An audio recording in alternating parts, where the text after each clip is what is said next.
ஆண்கள் பேசும்போது மொழியேதம்மா பிறர் காதில் கேட்பதற்கும் வழியேதம்மா ஒரு ஜோடி சேர்ந்து செல்லும் பயணங்களில்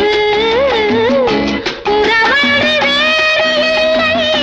கவனங்களில் இளமாமையில்